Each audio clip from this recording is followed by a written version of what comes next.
Welcome to Commander Central. Today we are going to be talking about card draw. Green gets card draw in Commander associated with creatures. Black gets it at the cost of life. Blue just gets it, and red and white just don't get it because top decking is a good time. I'm Dana. I'm Max. And I'm Chris. And it is not a good time at all. But I will mention this. This is the good time to quick mention this card. I was going to talk about it later, but since I made that kind of reference, when we did our Guilds of Ravnica show, one card we mentioned was Experimental Frenzy. So I just want to talk about this card too a little bit.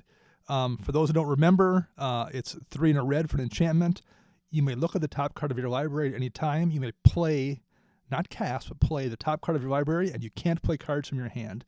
You can also spend 3 red to destroy Experimental Frenzy. So our response is, I said that I didn't know if it was going to be good, but I thought it was interesting and I liked it. And you thought it might be all right, but you weren't kind of sure either. Yep. You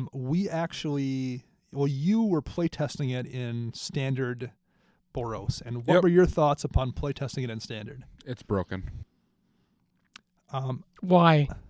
It's really, really good. I watched some playtest Standard for 15 minutes. And over the course of that 15 minutes, I think 3 times, but maybe at least twice, but maybe 3 times, I watched the guy with it out do 4 cards off it in a single turn. Yep. Just have his board wiped to do it again the next turn. Now, granted, that's Standard, where it's probably a much lower cost deck, but it's also casting red. cost wise. And red is usually low casting cost anyways. Right. So but even if you're if you're down to 2 cards in hand or something and you play that and hey, there's my land and there's 1 creature or something, that's more than you were getting anyway. Yep. I think it's really, really good. I don't know if it's busted in Commander or anything, but I think it's good. I want to try it. I do too. So if you've played Experimental Frenzy, reach out to us and let us know what your experiences are, because I think it's going to wind up being one of those cards maybe in a couple months people look back and go, oh yeah, that's a really, really good card in red and more people should be playing it. I don't think I have seen much talk about it so far, but because the worst case scenario is maybe it sets you back a turn. Your next turn's worthless. You can always just break it. Right, yes. So it's not like it locks you out of the game to play it. And you don't want to have to do that, but if you're casting it, I think particularly in mono red, and there's a bunch of times looking at my Lathwest deck where I just get hellbent because I just empty my hand out doing stuff, and being able to get that extra card and be like, okay, there's a land, there's one of those small dragons, there's another small dragon, there's a Faithless Looting. Now, granted, that's putting those cards in your hand, which you can't cast, but then later on, after you've done a few of those things 2 or 3 turns in a row and filled your hand back up, casting those looting type cards, then maybe you can crack it and go back to your hand or something. Exactly. I like it. All right, gentlemen. Any fun games get played this week? Max was sick. I was sick. Well, how about the pre-release first? It was crap. We all did that. Max was also unavailable.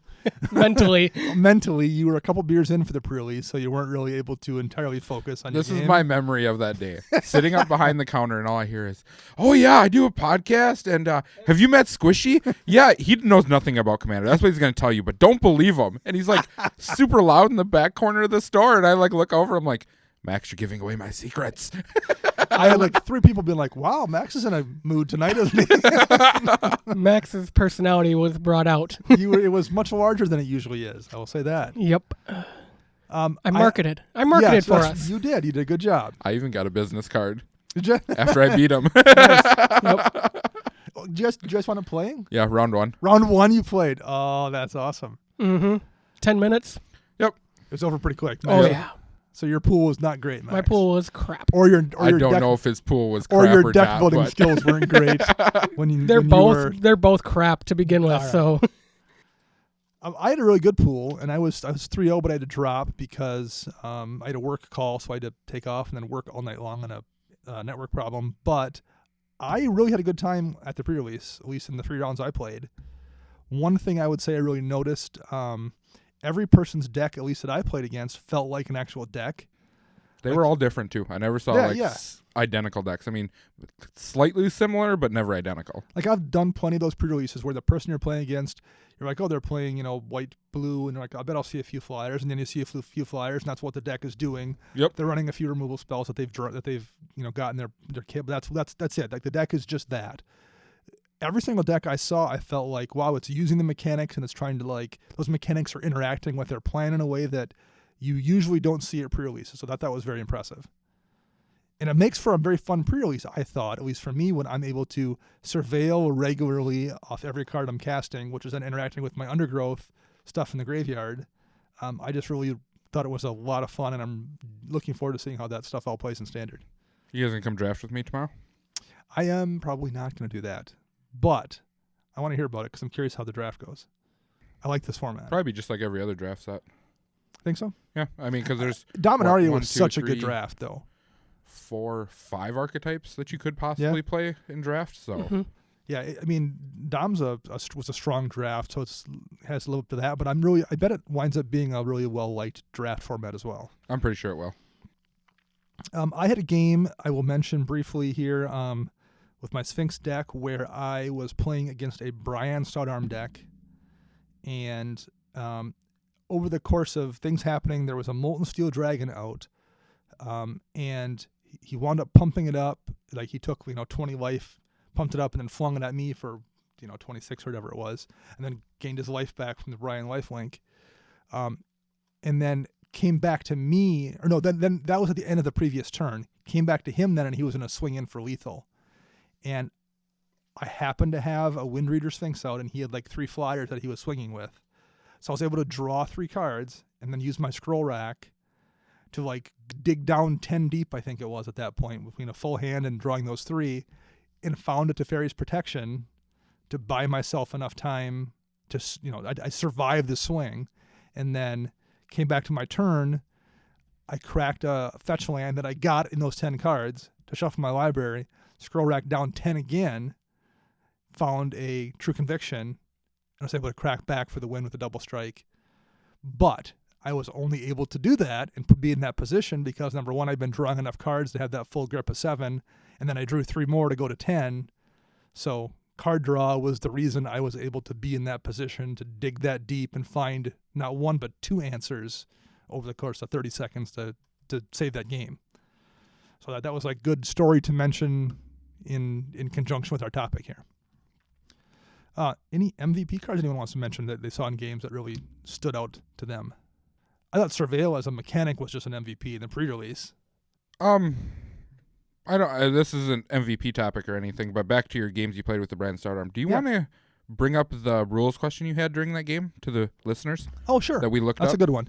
And Max wasn't there for that. No. Nope. So if someone goes to fling something with Brian, in this case the Molten Steel Dragon, if you destroy Brian in response, the lifelink still occurs. Even though Brian has lifelink and the damage hasn't been dealt yet, it's kind of like how when you board up with the Glyphs of the Trader out and your artifacts still come back even though she died simultaneously with everything else, it kind of works that same way. So the lifelink still happens even though he has been removed from play.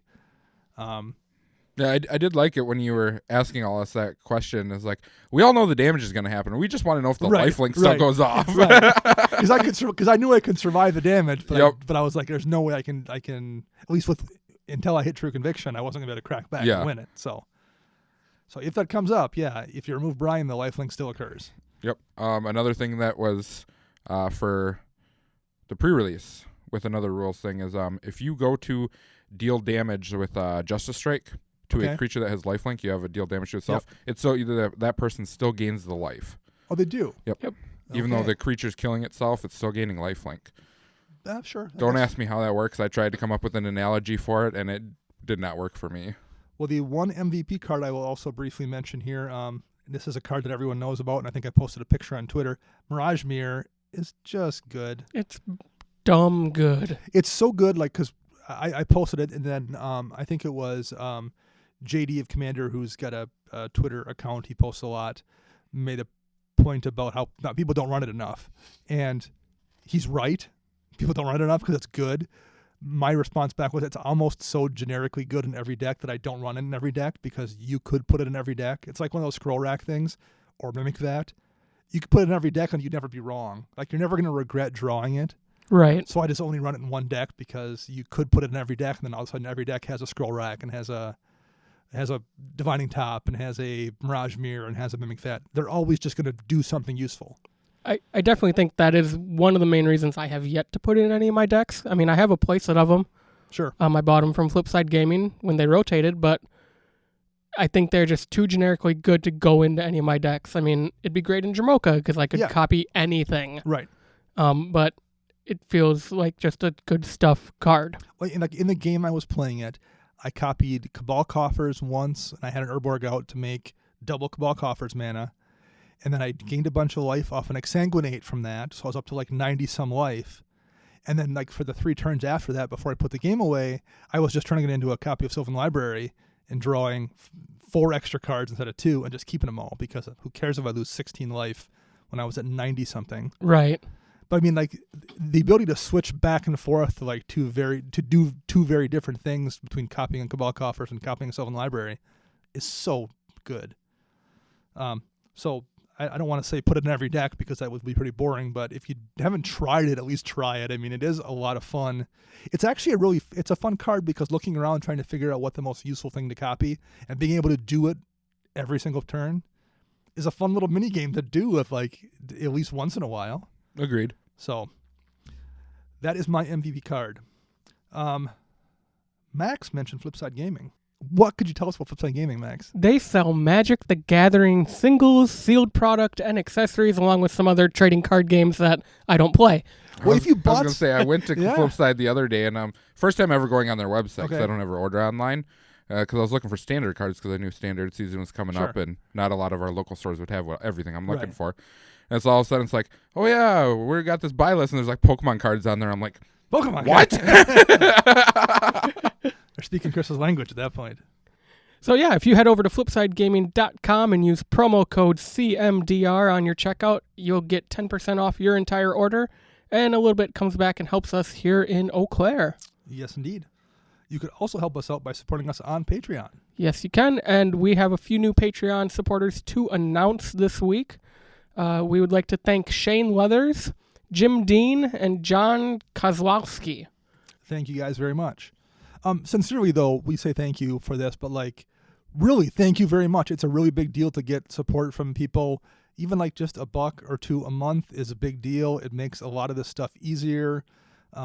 You know, these microphones we've had to buy cost money, and the soundboard costs money, and the hosting costs money, and you know, Chris monitors max time, makes us sure we're doing a good job, and if we're not doing a good job, he whacks us with a sawed-off pool cue. That sawed-off pool cue, Chris sawed-off pool cue. Yeah. Chris, that pool cue Chris bought and sawed off to whack us with cost money. So yeah, the saw blade, all right, that, all the sandpaper that I use to make it nice and smooth. the so I don't shock leave collar, splinters. right? I mean, all that stuff. It adds up. Did we just enter like a Saw movie here? That got dark. Play the game. So yes, sincerely, thank you guys very much. We really appreciate the support. And as a way to show you thanks for that support, we have a couple contest winners to announce. We do. So our first contest was for Twitter. Last month we were giving away the oversized Jester's cap from Ice Age, found via Dana's Collection Adventures. Yes, indeed. The winner of that is Red Deck Tries, and he can be found at Red Deck Tries. So we'll be reaching out to you Monday when this airs. Congratulations. Red decks don't try; they just do. They just oh, man. I like that. Red decks don't try; they just do. As for our Patreon contest, this was for the fully sleeved up Marin Clan of Neltoth deck from Commander Anthology 1 and the Ultra Pro Satin Tower, sponsored by D20 Gaming here in Eau Claire, our local game store. The winner of that is Dustin Trent. Dustin, congratulations. We'll be reaching out to you next week when the show airs as well. Yes. Good deal. We'll have a couple new contests next week. I brought in a bag of assorted goodies for the Twitter giveaway, and Max and Chris got to look over them and wonder why I have all of these random magic things. There's no blood on any of them. None of them have blood on them, but I did survive. For our listeners, I went to houses with people that actively probably wanted to kill me for drug money to purchase these cards and got these things thrown into collections. That's how much we love you. So we'll be giving one of those little gems away next week. Our collection hunting is never as sketchy as this. I go to all the adventurous places. We went to a Starbucks. We did. The last place you and I went was a Starbucks. That was pretty. Ours was here in pretty town. safe. Chris and I had to go to the west side of the cities. It was like a 2.5 hour drive. That's not fun. Oh. But it wasn't sketchy, I don't think. No. That was relatively We safe scored. as well. We did pretty good on that collection. You get good stuff at the sketchy houses. The sketchier it is, the better the collection. We went to that weird house that one day, and 5 million cards sitting on his kitchen table. Down on Water Street, yeah. And it was just all junk. Was it? And we offered him a decent price for it because it was pretty much all bulk, and he wouldn't take it. Huh. Well, all right. So if you want to find us on the interwebs, Chris, where would you find us? Max Scumbag's basement. Oh. According to Twitter, Max is not a scumbag. Ha. I tried voting on that, and it wouldn't let me. Or he's only I did. 34% scumbag, but 66% came back. Hey, game's got to end. I tried voting on that. I tried clicking on the scumbag, and then refreshing and see if I could vote again, and it just wouldn't let me vote. Period. I'm like, this is crap. Did you vote for yourself, Max? I did vote for myself. What did you vote? I am not a scumbag. Game's got to end. So this poll went up on Twitter. Yeah. So our Twitter handle is @CMDR Central. You can find us there. We usually reply quite frequently. Yeah, we're pretty good on Twitter. One of us does. You know what? I'm gonna let the listeners guess who's replying to them because we never say who it is. We don't. We probably should do a better job of that because it could be. It's usually Max or myself. Yep. Because by the time I hear my Twitter go off, I look at my phone. It's already been looked at. Yeah. I'm like, okay, whatever, guys. Yeah. Max and I are much worse about having our phones out all the time, whereas Chris, you're an old man with your technology. Yeah, I have a very old iPhone, so It doesn't help that you and I both work in front of computer Right, screens all yes. day where we probably have it up anyways. now the other place you can find us, Facebook. Search us up CMDR Central. I check that regularly. That's all Chris. That is all. Yeah. Yep. I do check that quite a bit, and pretty much the only reason I go on Facebook is to check our Commander Central page. Legitimately the only reason I do anything on Facebook as well. If you want to find some of our content, you can go to YouTube, search us, Yep. CMDR Central. You can find us online as well, cmdrcentral.com. And Dan, I know you wanted to bring up iTunes. Yes. That really does help if you go to, even if you're already a listener or a subscriber, just giving us the vote there. The stars. The stars helps a lot. We'd appreciate that. It helps make the show more visible to other viewers, which lets them listen and gets the whole thing going. So we would really appreciate someone, if you haven't done that, just take 30 seconds and give us the star vote on iTunes. That would be great. Yep. Now, we do post on each episode where everything is found, right? Yeah. Yes, we do. Okay. Because I keep having people ask me, like, are you on this platform? Are you on this platform? Like, Well, I don't know technology. Don't ask me. to clarify, we post where you can find us on iTunes and YouTube. Our iTunes, I think YouTube, but we don't post on Stitcher. You can find us here, or on Right. SoundCloud. You can find us here because everything just gets pushed to those platforms already. You just got to search us. If Yeah. you search Okay. CMDR Central, you will find us on your listening platform. If we are not on the platform you're using, reach out to us and we will do some we can add research. it. Yeah, we Yep. can figure out how to add it. Yeah, I guess that would go pretty much because people are listening to this, then they've already found us. So Right, yeah, If your yeah. friends can't find us, Right. then bring it up to us. Or We'll help go your from there. friends. There we go. Help your friends. Yeah, your non-technological friend. Everyone's got one. I Exactly. guarantee it. That's my father. Okay, main show topic today would be card draw. So the first thing I think we'll need to do is define card draw for the terms of this conversation. It's where you pick up the top card of your library and put it in your hand. Goes into your hand and you're done. And the text says draw, not put. Correct. So there's a couple things I would say, but the first thing I will say is it has to, in this case, give you card advantage based on the amount of cards you spend. So if a card says draw one card, for example, I don't know if that's really draw because you're not getting ahead anything. You're drawing a card and it's going to trigger things that care about drawing a card, but we're talking about basically getting cards ahead based on the thing you're doing. So you have things like Ancestral Recall will be the very first real draw spell from original Magic, where it's 1 blue to draw 3 cards. So the card in your hand is becoming 3 cards. You're getting ahead 2 cards. That's definitely a card draw spell. Now, for our new listeners, that card is banned and It is extremely banned. expensive. Yes, it is. All of those things. The second thing I would say is you have draw engines that draw you cards, and I'll use Mishra's Bauble for an example. And it's a 0-drop artifact that lets you look at the top card of someone's library when you sacrifice it, and then you draw a card. But again, it's the same thing. You're trading Mishra's Bauble for a card. But you're also getting information. You're getting information. You're putting it in the graveyard if you have something that cares about that, whether it's Tarmogoyf or whatever. So it does something else, but it's not really a draw effect unless you're doing something to recur it. Like in my Glissa deck, whenever a creature someone else controls dies, I can bring an artifact from my graveyard to my hand. So pretty frequently I'll play Mishra's Bauble, crack it, look at someone's top card. Not that I care what they even have, but I want that card draw, and then I'll kill a creature to bring the bauble back, in which point I will sack it again. So I can oftentimes turn that into 2 or 3 cards. So how many times have you forgotten that trigger? That one on occasion, because I've been playing that deck so long, I remember it. But that's also a delayed draw trigger. You don't draw till the next person's turn. If you have a Dalkin Ori out, you can play it and crack it on other people's turns as well. It really gets to be a good draw engine card, but it's not a draw spell unless you have something built around it. Yep. And I'll say the third form of draw I would call pseudo draw, which is any of the things that get you cards to hand that aren't drawing cards. So you have things like Outpost Siege, essentially allows you to get extra cards without actually putting them into your hand. Now you can go beyond that and you can say like, well, technically playing things from your graveyard winds up being that, but that's like a different. There's so much graveyard stuff, and that's kind of a different conversation. So we're just going to focus on those main 3 things. I would classify draw as manipulating the cards of your library of some way, where it goes into your hand or it's flipped up to use. Yeah, some way to gain those cards. It's dealing with your library over any other zone in the. Because I would probably call something like Future Sight, or even the card we just mentioned, the red one, Outpost Siege, or Experimental Frenzy. Yep. It's essentially draw too, because it's the same thing. I guess you're trading your hand for the top of your library, but you're getting those cards. Yes. You're getting ahead resources. They're fresh cards. Yes. Whereas like cycling, I hear people talk about, well, I run cycling in my red deck because I don't have any card draw. Well, you're just trading that land for another card. Yes, you're drawing that card, but you're not getting ahead unless you have some way to abuse that.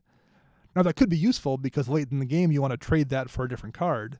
So like, there's not saying cycling's bad. Cycling's fantastic, but it's not really draw for the most part. So the first thing I want to ask you guys is, why do decks need card draw? So you can get that Laboratory Maniac win. That's it. That's the main reason. You're just going to play Labman, draw your library, and win the game. Any other reason for card draw is pointless. Also, what are you talking about? Laboratory Maniac's not a thing anymore. It's all about that second sunrise. Approaching the second sun. I actually did you see that? I made that comment on Twitter that second sun is why I brought it up. I did. we High five. All right, you guys are clever. No, but that's a good point though. Like that's a reason. Like it gets you towards win condition, whether it's lab mana or approach or whatever it is. There's a lot of situations where that's a win. I guess the biggest thing, I have quite a few reasons of why you need draw in Commander, but big thing is it's a singleton format. You don't have the luxury of 4 times of a single card, 4 copies or anything like that. So you need to dig to find certain cards. I also think board wipes are much more common in Commander than other formats, and you have to rebuild more often than you do in our game, in other ways of playing Magic. So being able to dig down and refill your hand to rebuild after that board wipe is more important than it is in other formats where that doesn't happen. Yep. Top decking sucks. Top decking does suck. That's my number one reason. Yeah. Well, an extension of that would be there are other commanders. We talked about doing things with the graveyard, and we did a whole show on graveyard hate. But if that Marin player, even if they don't have card draw baked into the deck, they're going to be able to cast a thing, sacrifice it, recast it from the graveyard, or Muldrotha or whatever. If you don't have a commander that does that kind of thing, card draw is what lets you keep pace with the resources that those commanders generate for the person playing the deck. Yep. Another thing I wanted to bring up is that this is a multiplayer format. You're playing 2 to 3 other people, not just one person. Yep. Now, I play a lot of 1v1. I play mono red, and I have maybe 5 card draw spells in it. I can kill that person in 5 turns with just top deck because the deck's tuned and tweaked so much. You can't do that facing 2 or 3 other people. In a regular commander, you cannot. Yep. For sure. So you need the draw to allow you to beat 2 or 3 people. I like that point. that's also twice as many people, 3 times as many people that are putting things into play that you have to deal with immediately. When you're playing 1v1, people will play something that you have to deal with, but you only have to deal with one thing, or one person playing a thing. There's plenty of times in Commander you're like, okay, that person played a thing, I got to deal with that. They pass a turn. Oh, that person just played that thing I have to deal with now and figure out how to stop it. And like if you're not drawing down to those answers or drawing multiple answers, that's a problem. There's another way of doing it, and I will relate it back to our episode in previous past things of manipulating your opponents. Yep. For sure, absolutely. Make them take care of each other. Yep. So this is a good example. I could say I'm playing a mono blue deck who's drawing 5 cards a turn. Mm-hmm. If you can convince him to take care of things that are a threat, more power to you. Then you don't need to worry about having X card draw during the game. Well, I would say you don't want to be reliant on that. No. The perfect situation is to have the answer and not have to use it. Yep. So then you can answer when the mono blue player does something. You're like, surprise! Right. Ideally, you want both. You want to manipulate someone else into solving the problem for you while also having the answer. Yep. So how much draw do you guys run in your decks? Or do you have a hard and fast amount, or do you just like play it by ear? I run minimum, if it's not 1v1, I think it's like 7 to 8 draw spells. Okay. Whether it be, now I'm not saying just spells themselves, sorceries or instants. It's also like Phyrexian Arena that I hound on everybody. You should be playing in black. Stuff like that. That's permanent card draw that needs a removal spell to stop. It needs a removal spell to stop, and in Commander these days, I've noticed this about Arena, there's threats out there where I feel like I can't remove Phyrexian Arena. If you play Phyrexian Arena, I'm holding a disenchant or some effect that does it in my hand. The odds are pretty high. I don't want to use it on your Phyrexian Arena. I'd rather have you draw 3 cards over the course of the next 3 turns than have somebody else play something far, far worse. And in Commander, you see far worse than that. That's, I think, the unsung thing about Phyrexian Arena that people keep forgetting is the game has changed. And I've seen that argument. The game's changed. Phyrexian Arena isn't as good as it once was.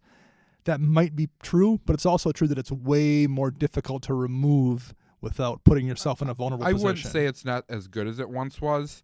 I would say it's, God, I don't know how I want to phrase this. It is, I think it's better. That'd probably be the best way to phrase it because of what we're talking about. Yeah, I think because people don't remove that's it. absolutely a factor, I think. Yep. People can't afford to waste their removal spell on Phyrexian Arena knowing something far more disruptive is probably going to hit the field. Now, don't fall into the trap of playing it on turn 3 and 4, though, too, into an open board when nothing else is going on, because they will remove it immediately. People will remove it then. When you want to drop it is when someone else has played a doubling season and you're like, well, I'm safe. Or you know the decks that you're playing against, like, you know what's going to be coming out. Like, we'll take Max's Dramoka deck, for instance. You know there's Mirari's Wake in there and Sylvan Library. Literally and every like enchantment he runs is a problem. Yes. No. Maybe Max really is the scumbag. Yes. We'll put another. We'll do another Twitter poll. We think you were wrong. Let's try this again. Let's vote again. Yeah. I see that you shared your deck in Slack today, though, too. You went into general chat in Slack? Someone tagged me in something, and I had a message pop up, so I went scrolling through like 500 messages prior to find out where I got tagged at. There was a lot of chat in there today. It was busy. I wasn't participating much. I had a lot of stuff going on at work, but yeah, it was a lot of conversations going on. Mm-hmm. Okay. Max, how about you? How many draw spells do you run? I run anywhere from like 5 to 9 in every deck. Okay. And kind of similar to Chris, it's creatures, enchantments, instant sorceries, artifacts. Some good mix. Lands even. Sure. I suppose this is actually a hard question to answer, though, too, pointing it at us. Because it all depends on how the deck is built. Depends on the deck, depends on the commander. Like if you're playing a commander that has some kind of pseudo draw baked in, you can maybe get away with less of it. Mm-hmm. Some decks need less. Some decks don't have access to 9 draw spells. Jeru, who Boros. Smiles or Right. whatever. I don't know what his full name is. Jeru, who, and it's not Smiles at Death. Jeru with eyes open. Eyes open, there we go. Yeah. Alessia smiles at death. Yeah. Right. I just call him Didgeridoo every time I see him played. Right, yeah, I don't have access to 10 draw spells. If I wanted to run 10 draw spells, I wouldn't have access to them in mono white. No. So where something like Brago, I run draw spells and creatures where it's just baked in that I can just abuse with Brago's blink ability. So paying 5 for a Muldrifter, knowing it's probably going to draw me 6 to 8 cards if it sticks on the board, or Brago sticks around. No one ever kills Muldrifter neither. No. Right, exactly. Or Reki. Yeah. I kill Reki on sight if I have removal. Somebody killed my Talrand deck. I can't remember who it was in a game, killed it pretty quickly, and they're like, I've played this deck a couple times, and you're not fooling me anymore. Well, I've noticed that too. I don't know if you have, Max, but usually when, like, I haven't played in a while, but when we sit down, Dana never plays Reki against us. He's smart. Because I think it's because we're just like, no, Reki dies. You guys know how that works. So we mentioned this on top of the show. I'm curious how you guys would rank the colors in terms of card draw from worst to best. I know what the bottom two are going to be. You posted yours, and I am in complete argument This of it. is backwards. I posted it backwards. The list is backwards. Oh, is it? Yeah. Okay. So I want to hear what Max's is first. Worst to best. And I'm betting we have the same worst for bottom two. White. White? Do you think white's the worst? Yes. All right. No, green's the worst. What are you talking? No. Yes, white is the worst card draw. And then this is Commander too. Like Yes. it's different in other formats. I think I put, what did I put? Where's my list here? Black is the worst. Yeah, I did. I put black as the worst. I also have, because my list is, I have white as the worst as well. And I would assume we all probably have red as the second worst. Then I'm guessing. I have red and green tied at second worst. Really? Yep. Okay, I'm interested. Well, now see, I have green. Green's my second best. Green is my Blasphemy. Green is my third. I didn't go to the point where they're tied. I think it is a little better than red, but it's different than red. So now, why do you think green is? Why do you not like green's draw? 90% of green draw spells are situational It's and tied to require creatures. something. It's absolutely tied to creatures. Yep, and that's why I tied it with red, because red is, you have to discard in order to draw. Yes. Pretty much all of red is. So they're both have huge drawbacks built into For them. sure. Or they have like the impulse draw with it's exiled if you don't play it type of stuff. Yeah, there's huge drawbacks and built into them both. It's tough to get ahead with red's so-called draw spells. Yep. Because card quality improvement isn't the same as draw. Like Faithless Looting gets you, in theory, better cards in hand, but it doesn't necessarily get you more cards in hand. We'll talk about Faithless Looting later. Oh, all right. I think the reason I put green over red is Sylvan Library. Like right there, I Yeah. think that is just Now, what hairs if it we above did the it. quality, let's say the situation is perfect, 100% perfect. Yeah.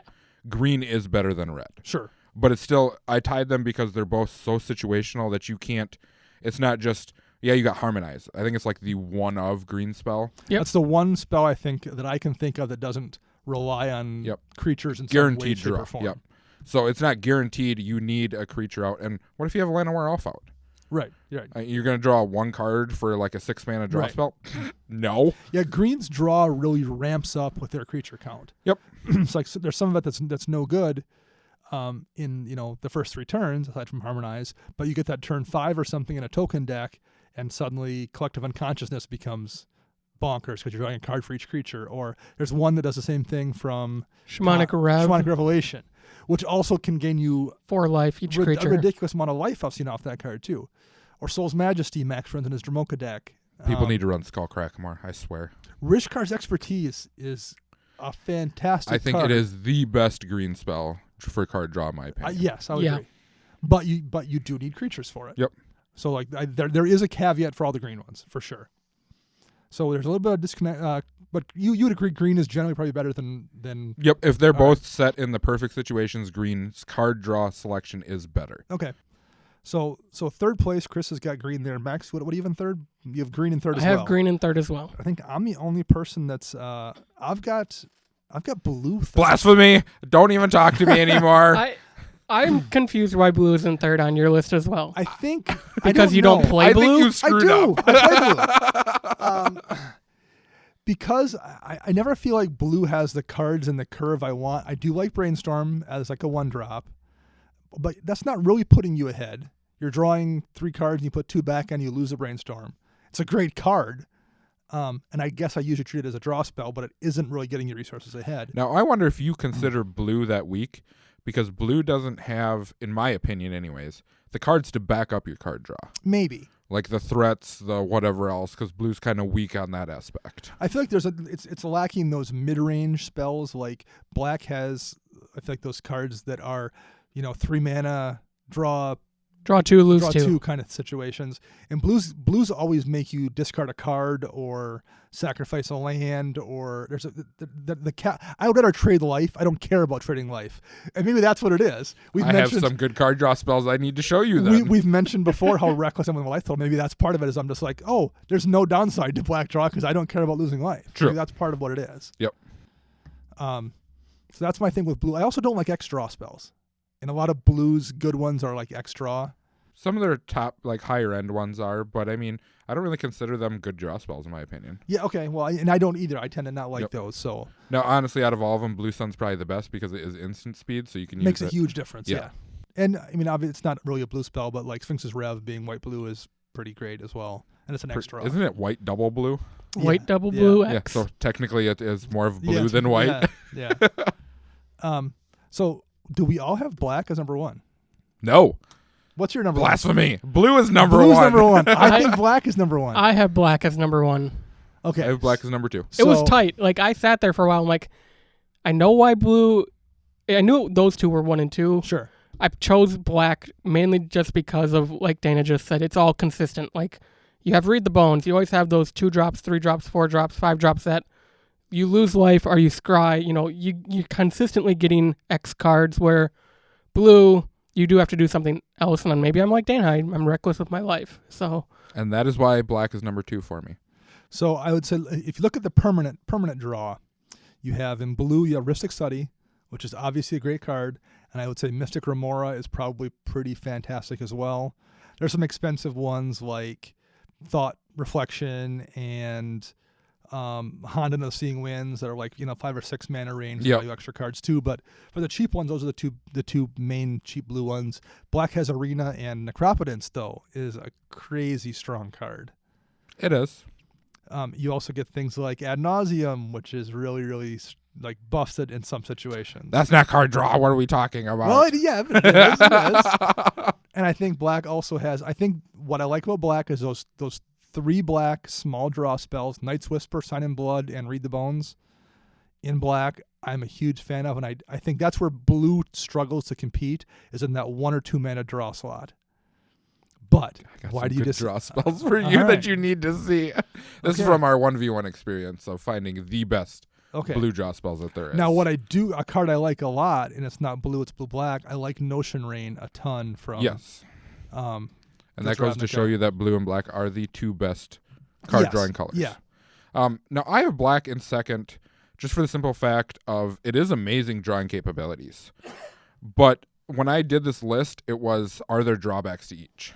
Sure, yes. And black has a drawback Black of life. has drawbacks. Yep. You pay life for them, and blue doesn't. Yep, that's how I ranked them in, because blue literally, you are losing nothing to cast that spell. And I've absolutely been in a position in a game where I can't cast my Ambition's Cost because I'm at 5 life, and I can maybe skate along at 5, but I'm not going to be skating along at 2. So that's a fair point. So I think so blue and black are definitely the 2 best. I think we all would agree. By far. All right. I'm going to throw this. This is the Twitter poll I'm going to do. There will be 3 choices. What's the best draw color? Is it black? Is it blue? Or is Max a scumbag? Will be 3 options we'll put out there, and we'll see which gets the most votes. Vote for me. I want to win this poll now. This is the one Max wants to win. How about mistakes you guys see people make when it comes to drawing cards in Commander? Because I have a long list of these, but I'm curious if you guys came up with a list at all. I have a few. What are yours? The biggest thing I've seen, and this is probably a new player issue, is having too many card draws in a deck. Because I think there is a fine line to walk with that. Unless you're playing combo, which then I understand. But if you're playing any casual, aggro-centric, win by beats or whatever, if you're playing too many, you're wasting too much time drawing when people are actually putting threats on the board. I would say I would add on to that drawing too many cards with no plan how to utilize all that card draw. That I agree with too. Because if you don't have a plan, if you're playing like big black deck where you've got every black mana doubler possible and all those cards in there, then maybe you can justify drawing 15 cards. Yep. Because you're going to use like all your draw spells in that deck are going to get used up by the huge amount of mana that deck's going to make. If you are drawing too many, like actually my Zero deck part of the problem, it's not a problem, but like part of the thing that compensates for the lack of draw in that deck is I can tutor up Planeswalkers. So I don't need a ton of draw in that deck, and I can very easily, because Planeswalkers are expensive, casting Gerio to get a Planeswalker to cast in hand, I tend to not have a ton of mana free to do other things. I don't need that much draw in that deck, because even if I had, like if white magically was suddenly given a bunch more card draw, I couldn't take advantage of it in that deck. So that would be an example of that. Like it would go to waste in that particular deck. So I would agree with that. You need to have at least a plan about what you're going to do with the cards you draw. Now, I would still rather draw too many cards than not enough. That's true. Yeah. But Because you run Reliquary Tower, so you don't have to worry about it. right, exactly. Reliquary Tower's garbage. If you want to hear more about this, you can go to our lands episode. Right, exactly. About 6 weeks ago, How about you, Max? What's a mistake? I see people go for the big hitters, like the Blue Sun Zenith, the Sphinx's Revs, the big hitters, because, I can draw X cards if I spend X mana. And their assumption is they will always be casting Right. Blue Sun Zenith for 11. Right. I label these cards as garbage draw spells Okay. because they're X cost and they're never consistent, so I consider it garbage. Yeah, I agree with that. I run Sphinx's Rev in my Asperia deck because it's good. And It's Sphinx theme. It's Sphinx theme, so I'm running it. I don't know if I would otherwise. Not that it isn't good. Like I've drawn 7 off it and gained 7 life and had to make a difference, but I would rather It's draw. not going to happen often. I would rather No. just draw 3 consistently every single time for a mana cost I know than fingers crossed I'm going to be able to tap out in a turn and draw 11 once in a while, but it's also going to be a terrible card to draw on turn 4. Yep. To go with your heavy hitter cards, to go with what I said is garbage, is each player draws cards. Yes. I've seen a lot of those too. Now, this is coming from us being Anti-hug. what's the good Selfish. There we go. I was looking for a good word. Egotistical. That's what I was looking for with something like that. No, but I think that's a good point. When you're not drawing one, it's not that everyone's drawing a card, it's that you're drawing a card and 3 people who are trying to kill you are drawing a card. And that's 3 times as many people that are drawing answers to the thing that you have in play. Yep. Now, unless you have a deck that's strictly built around doing For that, sure. Like Nekuzar or something, yep, that's different. then I really don't see the point in doing it. Like I killed somebody. I mentioned this. I don't know where it was. I was talking about it. Wheel of Fortune is a great, great card. I'm not going to tell anyone Wheel of Fortune isn't a great card. I have won games because someone else cast Wheel of Fortune without paying attention and being like, oh, I don't want to give all 3 of these guys 21 new cards. Because if you have 3 opponents, that's 21 chances they have to draw an answer for what you're doing. Yep. And honestly, with a card like Wheel of Fortune, you really should not be playing that if you're playing any other colors unless you're playing Boros. Boros or mono red. Or at the very least, I would say you really need to understand what the card means when you're casting it. Like really that's 21 answers you're giving these people. So have a plan for that. Again, if it's Nekuzar or something, well then They're probably go to dead. town. And there's probably some decks where you're some kind of a Zada Hedron Grinder deck or something where or Krenko where you're going to win that turn. I just need to get 2 more cards in hand and I can haste somebody out. I don't care. Maybe that's fine too. But even then, that's 21 chances to draw Cyclonic Rift that's going to blow your Krenko board state back to their hand. So Is that another garbage card, Chris? Cyclonic Rift? I actually just sold like 3 of them the other day because I just didn't want them anymore because I hate that card. They're really pricey now. I know. That's why I got Right. rid of them. because it will get reprinted at some point. It was not in the Guilds of Advocate Guild decks though. Shucks. Doesn't break my heart. But they did reprint Shattering Spree in there. Yes, that was a nice reprint. That one needed it And- badly. Privileged position. That one did too. I have one thing here that plays into both those comments, and that would be don't underestimate the small draw spells, like Night's Whisper, like the things that just get you 2 cards for 2 mana. I never feel bad about seeing Night's Whisper. Unless I'm at 2 life, but like being able to turn that 1 card into 2 cards, that almost always just feels good. Yeah, I usually don't ever feel bad about it. Unless I'm staring down like a army of monsters and I'm just Right. like, oh, that's cute. Yeah, sure. Let's draw into 2 lands. I know it's going to happen. Exactly. Chris, you just said something along with the big hitter draw spells. It kind of comes into deck construction because the people who usually run the big hitters haven't tuned their deck yet, so they just draw 11 lands. Or Sure, right. they use that draw spell because they need to find lands, and guess what? They didn't. They found all these creatures, and Yep. So I think they go hand in hand, I think. One extension of that I think would also be have kind of a curve on your draw spells. If you're going to run Blue Sun Zenith, or if you're going to run, I like Recurring Insight. I think Recurring Insight is a pretty solid draw spell at 6 mana. If you're going to run those, that's fine. But also have the 2-drop draw spells and the 3-drop draw spells. And don't run like 8 X draw spells. Run Right, 1 exactly. to 2 max Right. type of deal. If you're going to run Recurring Insight and Blue Sun Zenith, that's probably enough of those. Yep. And then populate the curve the rest of the way on down. Whether it's Brainstorm or Ponder, a couple of those, a couple of the, draw 2 or 3 card ones in the middle. Balance that out.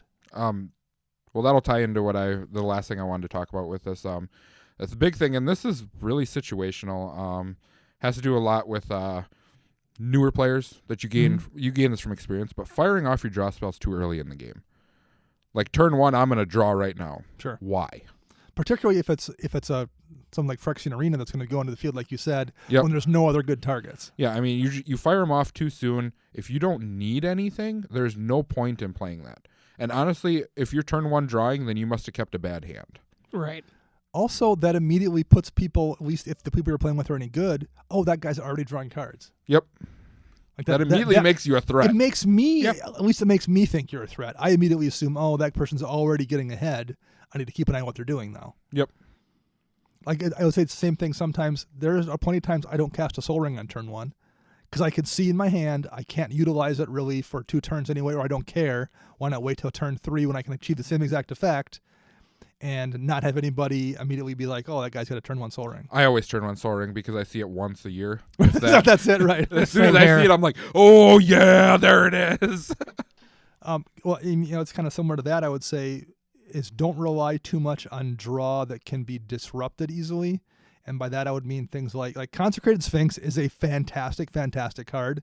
But if everything in your deck is play this permanent and hope no one blows it up in the next turn so I can draw cards, you're going to have a bunch of games where everyone blows it up before you can draw cards. Yep. Like you need, not those aren't good. Like Phyrexian Arena is a great card. Ristic Study is still a great card. No, it's not. It's an annoying card that draws you I love cards. it though, and that's why I love it is because of how annoying it is. But See our if Mind that's Games all you episode. have, you're going to have games where someone's got answers, and you play your draw spell, they remove it. 2 turns later, you draw another one, you play it, and someone removes it. Well, that's it. Whereas is boring. You rage quit and scoop. Right. Whereas as Because you're targeting me. Why are you picking on me? Directed at no one in particular. God, Max, why do you always act like that? But I'm sorry.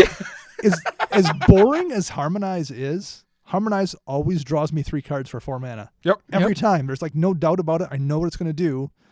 And I run it in most of my green decks, not all of them, but most of them, because it's consistent and you can count on it. Agreed. So maybe have a couple recurring, I'm not saying don't run recurring draw spells or stuff that takes a turn to kick off, because some of those cards are fantastic too, but have a good balance. With everything in your deck, balance it. Agreed. I think it also comes down to, we'll talk about Consecrated Sphinx a little bit, knowing that card is immediately a threat. It's the number, when Consecrated Sphinx gets cast, the board state better be super, super scary for it to not be the number 1 threat. Yep. And that also goes into knowing how decks are built. So most decks play more removal than counter spells. So you can fire off in a sorcery draw just fine because no one's going to counter it. You land a permanent, guaranteed at least one of the 3 people you're playing against is holding a removal spell. Yeah. Now, if they're going to fire it off, who knows? Right. Worst comes, and they end up cloning your Consecrated Sphinx and then killing it. Right, yes. And which I've seen happen before. Yes. Then you're really down in the gutter. Well, here's the Phyrexian Arena example. If it's turn 4 or turn 5 or something, and someone drops a Phyrexian Arena, and if I'm holding an Anguish Unmaking, I'm probably not going to hit that arena. And if they pass a turn, and the next person plays a Consecrated Sphinx, I am 100% blowing up that Consecrated Sphinx. Yep.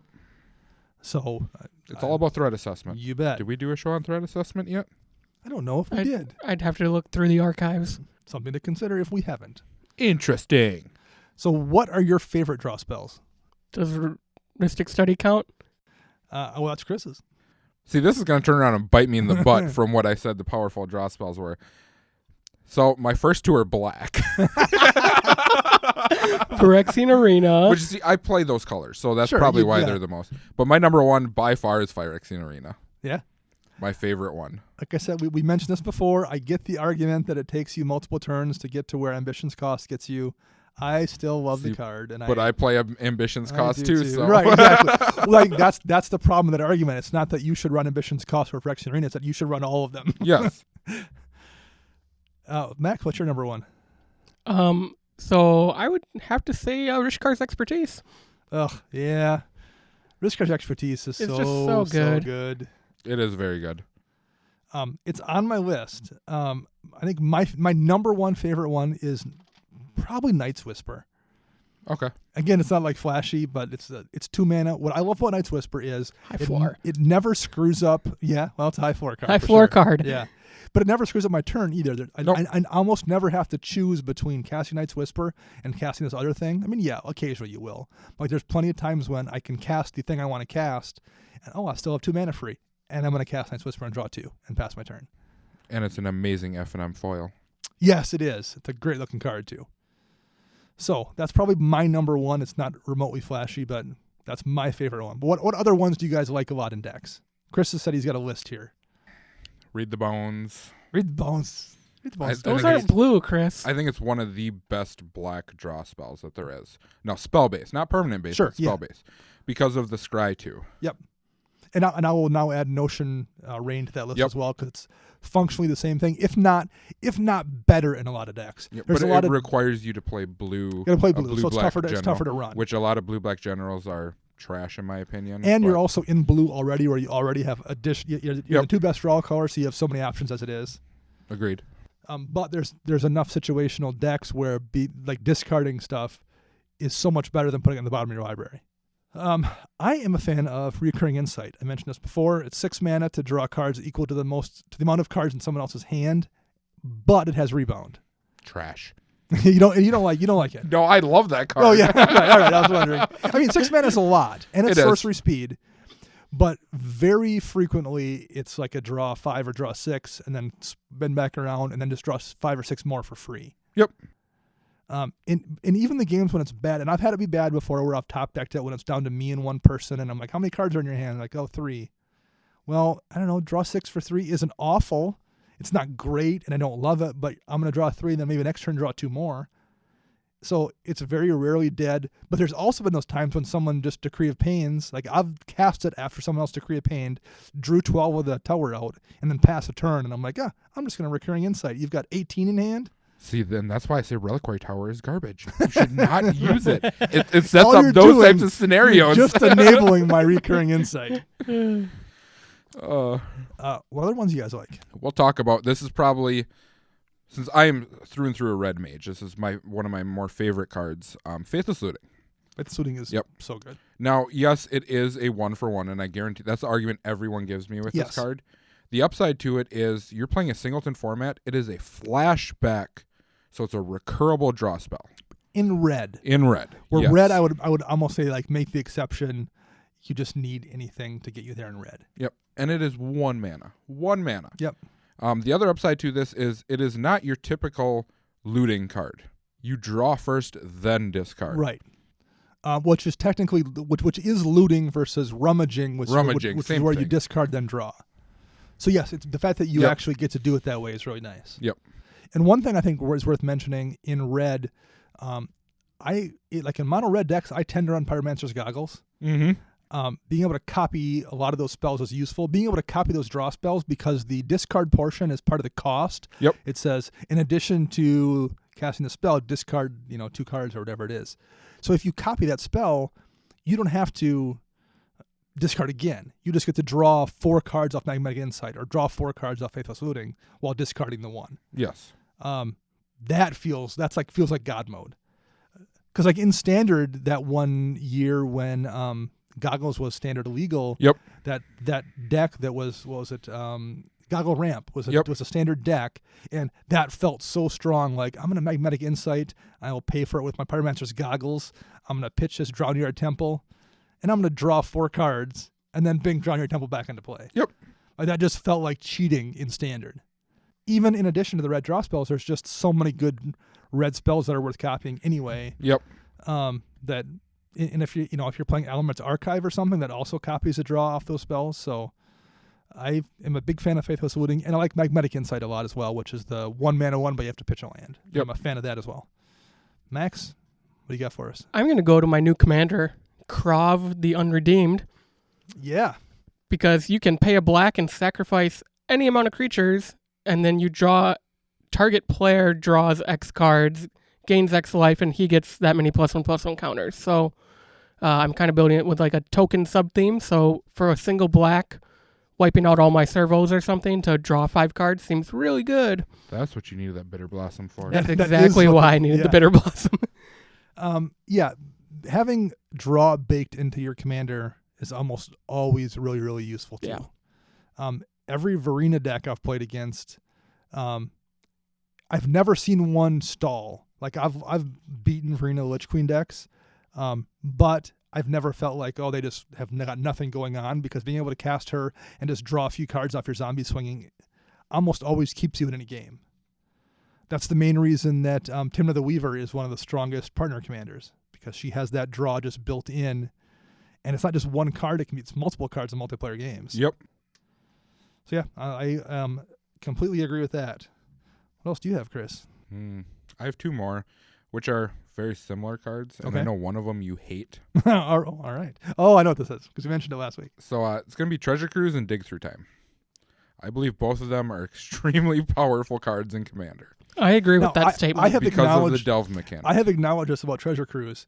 Part of my problem with Treasure Cruise is I always draw it at terrible times, and it's always burned me. I don't think it's a bad card. I think it's a card that hates me, and it always shows up when something's just happened to everyone's graveyard, and I'm like, oh, someone just Scavenger Grounds. Okay, my turn. Draw Treasure Cruise, and I'm like, well, I'm gonna Treasure Cruise for 8 because I'm down to like 2 cards in my hand or something. Oh. Like, I have hard cast Treasure Cruise more than once because I've had just bad luck. So that's my only complaint about Treasure Cruise is I have terrible luck with it. Yep.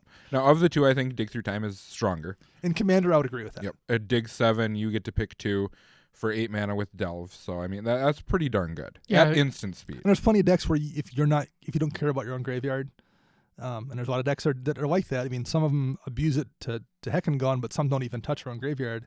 Oh, I'll Delve Voice 7 or 8. I do not care about that a Yep.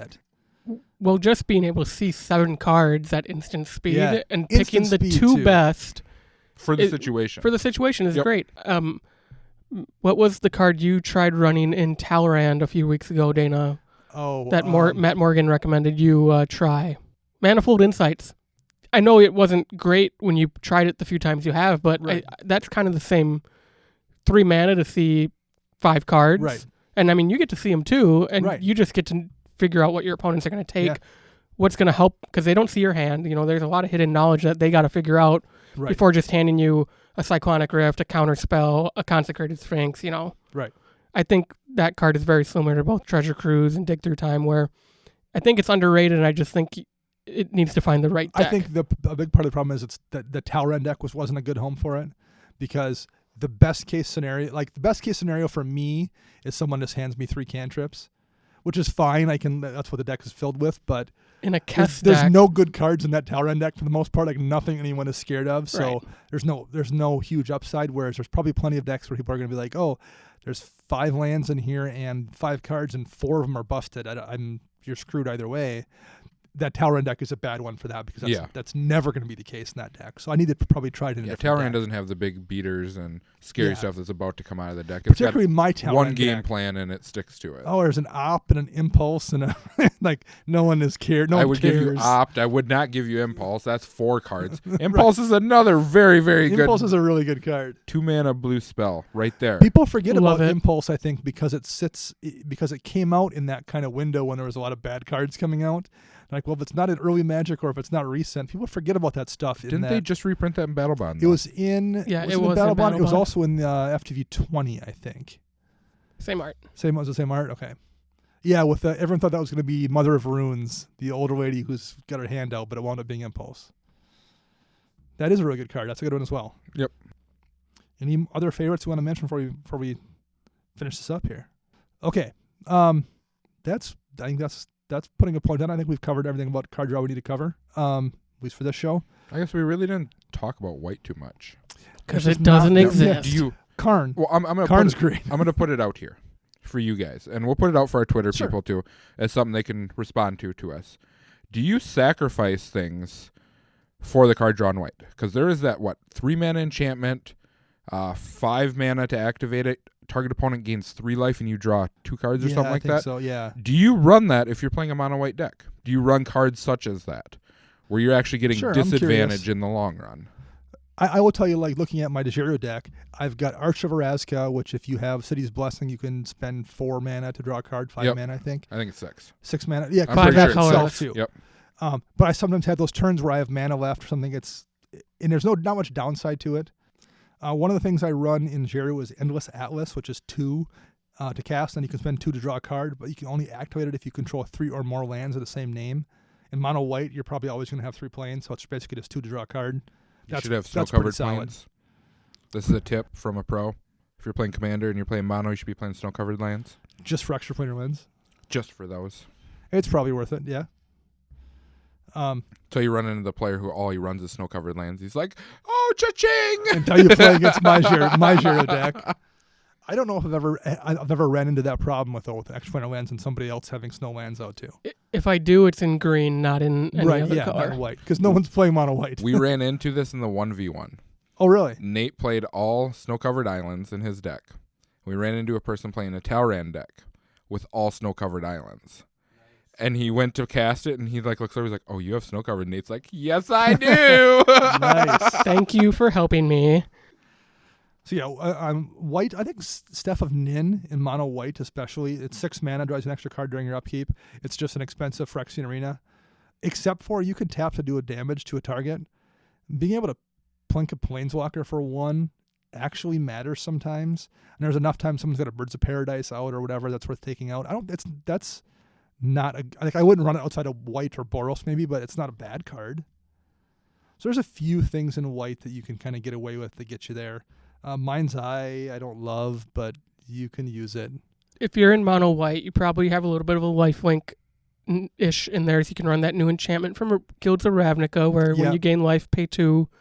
A lot of the mono white stuff is on creatures, like Mentor the Meek. And Mentor's really good. It is.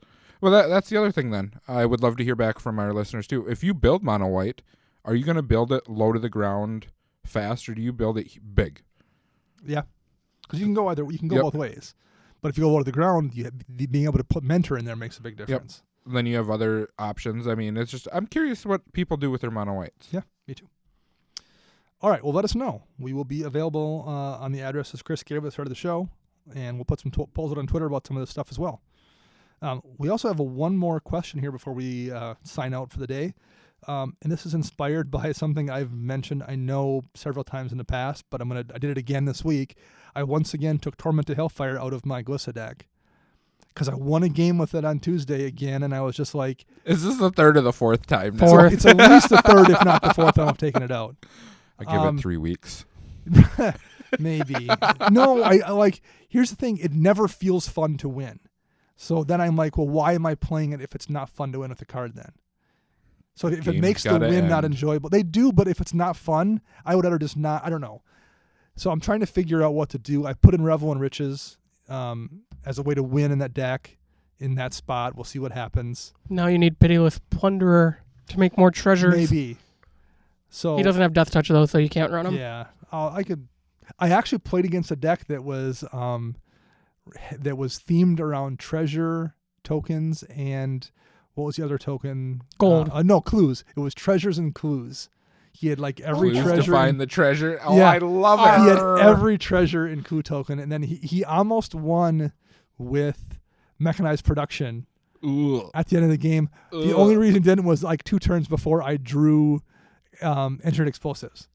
Oh no! And not knowing he had mechanized production in hand, I played entered explosives, and he looked at me. He's like, "Really?" He's like, and he set it to 0, and I'm like, well, yeah, just in case someone plays some tokens. I wasn't even thinking about his tokens. I was just like, well, I got it in hand. I was at like 8 cards. I wanted to get 1 card out of my hand, so I played it. Yeah, because they're posing you no threat as treasures and clues. Right. So. And like 4 turns later, as the game was ending, he's like, I've been holding this in my hand for 4 turns, and I was going to play it the turn after you put entered explosives. Oh, no. But it was a cool deck. It was fun seeing just all these treasures and stuff everywhere on the battlefield. So I like that deck. But the question here that we've kind of got sidetracked from is, are there cards that you don't run that are effective or their win cons or whatever because you genuinely find them unfun to win the game using them? And I'd like to hear back from you guys because that's torment for me. Now, I'll say Exsanguinate doesn't feel that way.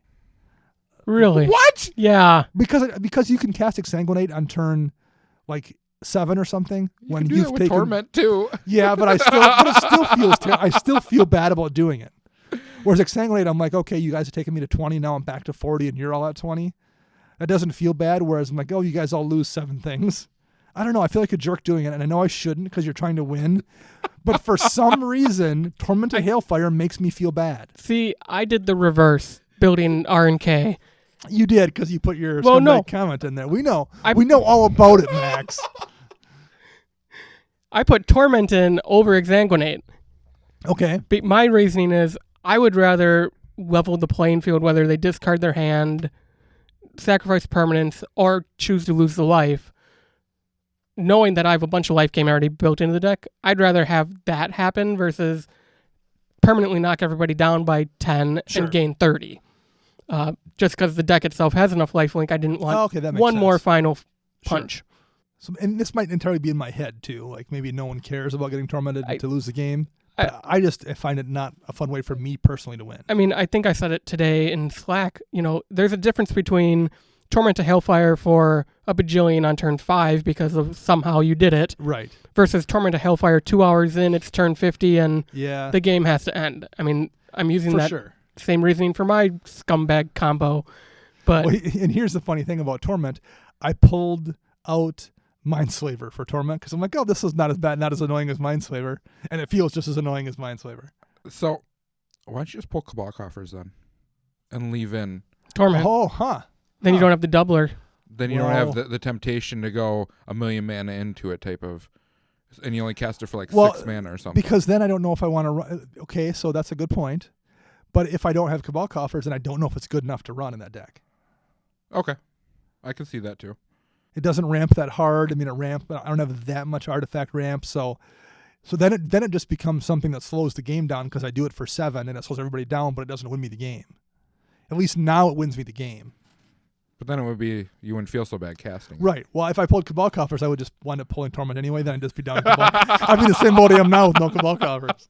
Which maybe is what you're trying to get me to do. Is that what you're planning? No, I was just thinking of that. Like, how could you still play it? Because it is a phenomenally powerful card. It is, yeah, for sure. But where you wouldn't feel bad about playing it. And that would be pulling Cabal Coffers because you wouldn't be casting it for 20 and all that. So something to think about and give us some feedback on. But I think that's our show on Card Draw, gentlemen. Until next week, I am Dana. I'm Max. And I'm Chris.